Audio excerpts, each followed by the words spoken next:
కృపా కనికరం కలిగిన నా పరలోకపు తండ్రి, నీకు వేలాది వందనాలు, స్తోత్రాలు ప్రభా. తండ్రి, ఇచ్చిన అవకాశాన్ని బట్టి నీకు వందనాలు, స్తోత్రాలు. సర్వోన్నతుడా, సర్వలోక రక్షకుడా, సకల చరాచర సంపన్నుడా, పరలోకమునందు నిత్యం పొగడపడుచున్న గొప్ప తండ్రి, తేజమయుడా, కరుణ కలిగిన గొప్ప ప్రభు, ఆల్ఫా ఓమేగా అయిన దేవ, వేలాది దూతలు నిత్యము కీర్తించబడుతున్న గొప్ప ప్రభు, మీకే స్తుతులు, స్తోత్రాలు. దేవా, మమ్మల్ని అనుదినం ప్రేమిస్తున్నారు, పోషిస్తున్నారు, రక్షిస్తున్నారు, భద్రపరుస్తున్నారు, దీవిస్తున్నారు తండ్రి. అందులకై మీకు కృతజ్ఞతాస్తుతులు చెల్లించుకుంటున్నాం. దేవా, గడిచిన వారమంతా మహాకృపల భద్రపరిచి ఈ వారపు చివరి దినం వరకు మమ్మల్ని సజీవ లెక్కలో ఉంచినందులకై నీకు వందనాలు. అయా, మీ యొక్క మహాకృప చేత ఈ దినం దయచేసినందుకు మీకే స్తుతులు, స్తోత్రాలు. తండ్రి, మా జీవితాల్లో, మా కుటుంబాల్లో, మా పనిలో, మా బాధలు, పరీక్షల్లో మీ ఉనికిని ప్రత్యక్షపరుస్తూ నీ సన్నిధి మా చుట్టూ ఆవరింపజేసినందుకు కూడా కృతజ్ఞతలు తెలుపుకుంటున్నాను. అయ్యా, ఉదయాన్నే లేచి ప్రార్థన చేసుకుంటూ ప్రతిదినం వాక్యం చదువుకున్నట్టు మానకుండానట్లు ప్రార్థన పట్ల, వాక్యం పట్ల ఆసక్తిని మాలో మెండుగా పెంచండి తండ్రి.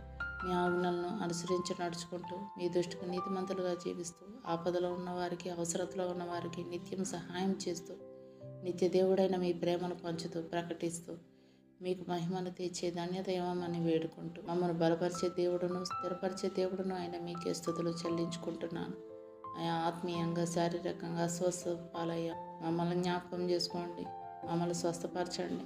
లోక పాపంలో, పాపశాపంలో మునిగిపోయిన మమ్మల్ని మీ పరిశుద్ధ రక్తంలో కడిగి పనికి మాలిన మమ్మల్ని ప్రయోజనంగా చేయండి ప్రభు. మా రక్షణ కొరకు రక్తం ఇచ్చిన దేవా, మీ రక్తంలో కడుగుబడి మీ చిత్తంలో నడవబడి మరణాంతం వరకు మీకు మహిమ తెచ్చే బిడ్డగా జీవించడానికి మాకు సహాయం దయచేయమని వేడుకుంటూ మీకు కృతజ్ఞతాస్తుతులు చెల్లించుకుంటున్నాను.